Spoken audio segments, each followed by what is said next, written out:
Gods and goddesses in training, welcome back to the channel. It is Uncle Makara, all relations. Today we're talking all about those pesky false light beings. Okay, false light beings.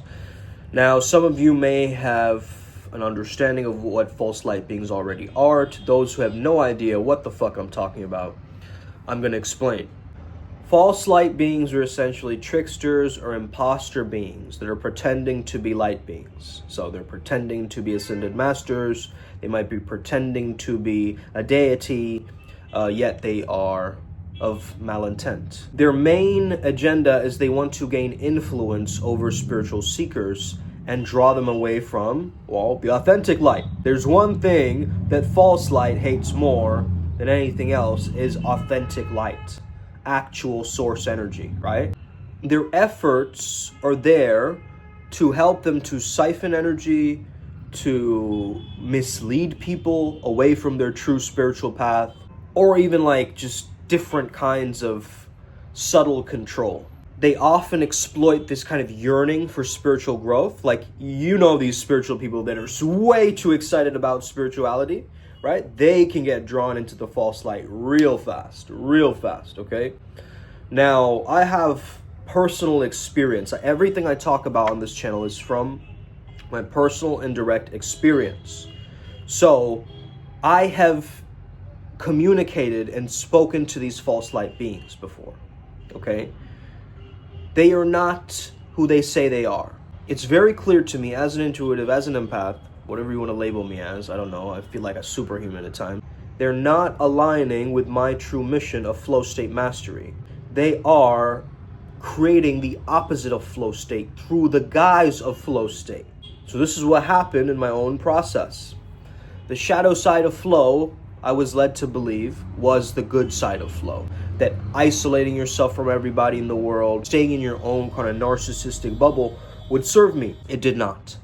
Obviously, right? Of course, how would that serve anybody? So that's the thing, that it's very, very deceitful, and it makes you feel so high and mighty, right? It makes you like puff your chest out and stand as a soldier, not even knowing that they're tricking you and deceiving you.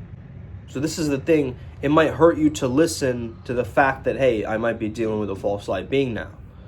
However, think about the gains not being associated with something like this, right? False light beings attack people that are very vulnerable to like these really, really heightened energies and awarenesses.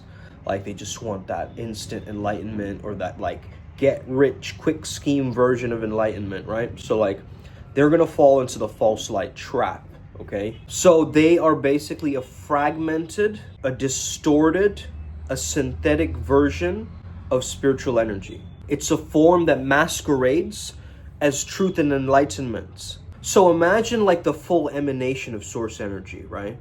The beauty, the truth, the power of that. God, Allah, source, Buddha, nature, right? That divinity.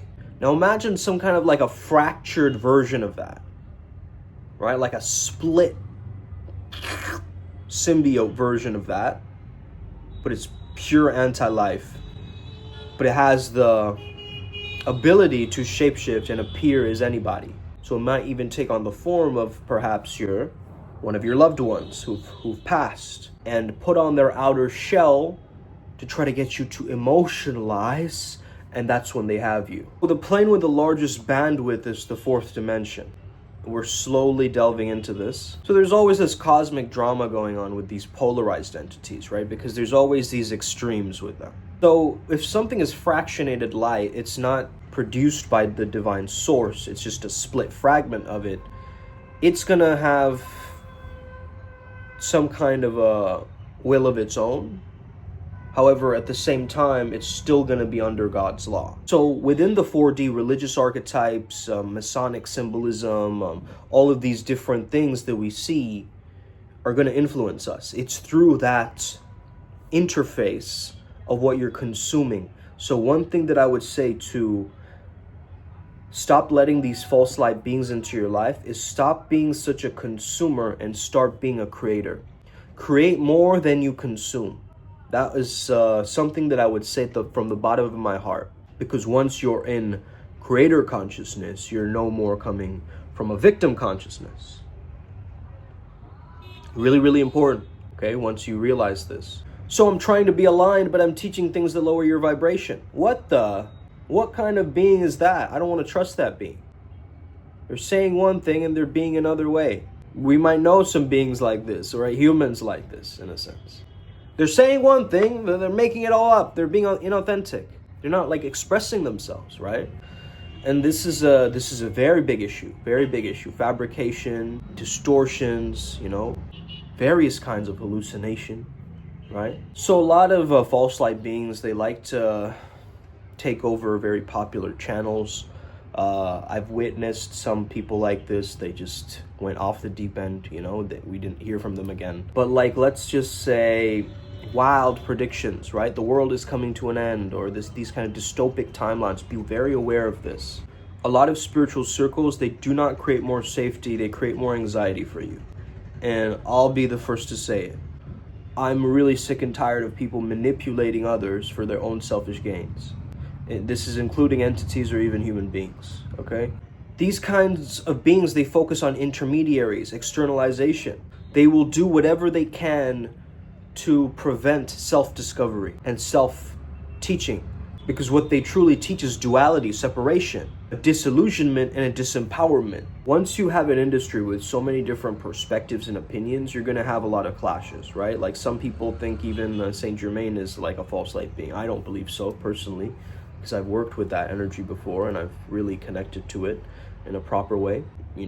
Maybe Seth Speaks, I'm not too sure, okay, of these other channels. There have been a lot of mixed opinions. And of course, anybody who's trying to be a trailblazer or a pioneer, people are going to try to throw them off, right? The same thing happened with Richard Bandler when he started NLP, right? People were just like, he's a psychopath, he's a narcissist, he's a delusional person, he's not going to do anything impactful, or the scientific evidence for this.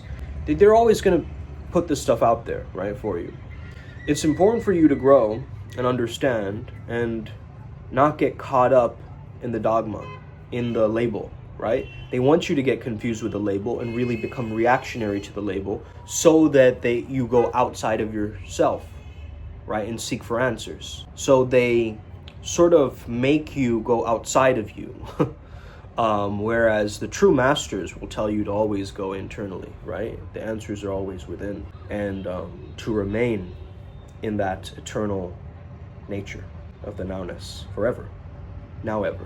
But as you're doing inner work, meditation, shadow work, past life regression, whatever you're doing to evolve yourself, you will start to notice the ripple effect that it's causing. And immediately these false light beings or entities, they hate high vibrational energy. They absolutely despise it. So what you want to do is send them some targeted or directed high vibrational energy that can give them a way that they move away from the locus of their control.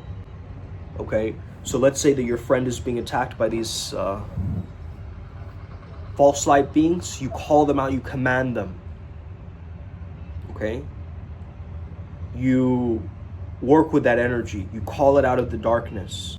You summon their demon by calling their name, right? Because they're now speaking through that being or that entity too, right? And you've noticed, like, sometimes you've noticed like maybe a past partner of yours or like an old friend of yours text you in such a way where you understood this is not them, right? This doesn't sound like them. Maybe they've drank too much, maybe they're in a different environment, but this is definitely not their energy, right?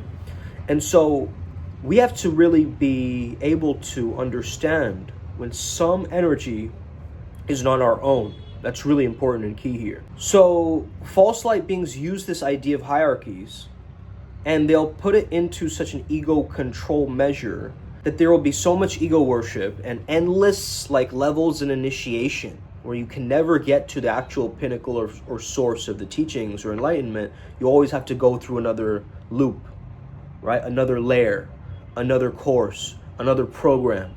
And this will just keep going on and on and on and on, because that's their ploy. That's the mechanism. There are many institutions in the world that you know today that are moved by certain parasitic intentions. So we'll call them parasitic institutions. Sometimes it's like controlled opposition, so false light will play the other side in order for it to reflect back into the same source again.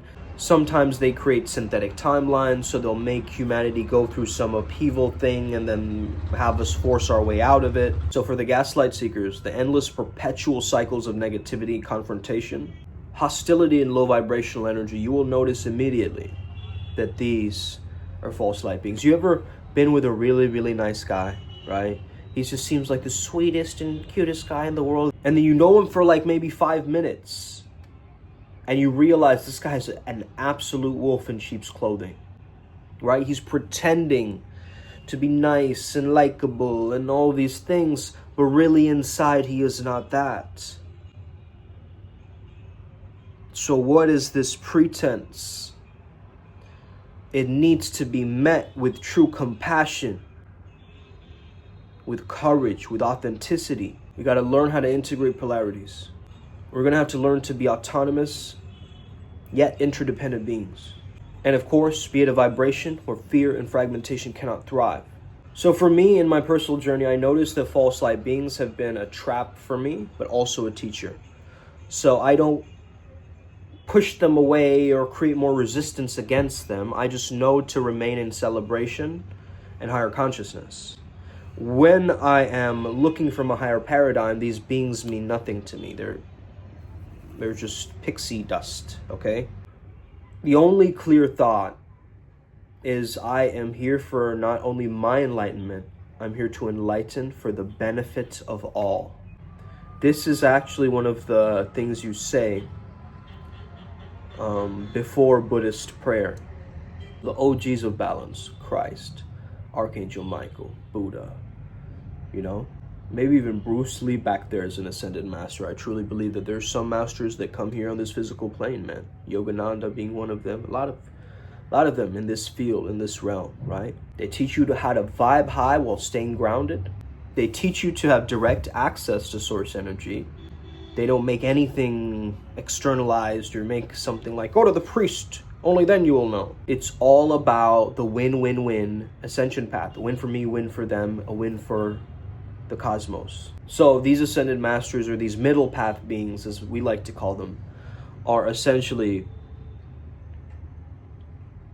like the cool older sibling that kind of knows life, knows the grind, knows all the spiritual pitfalls, and they can guide you from advance. They can tell you everything's going to be okay because they've been there before, right? Well, that's the encouragement that you want with working with a being, you know, that you get that. So, of course, we have the idea of Rudolf Steiner. In the spiritual path, you'll get sidetracked into these two polarities.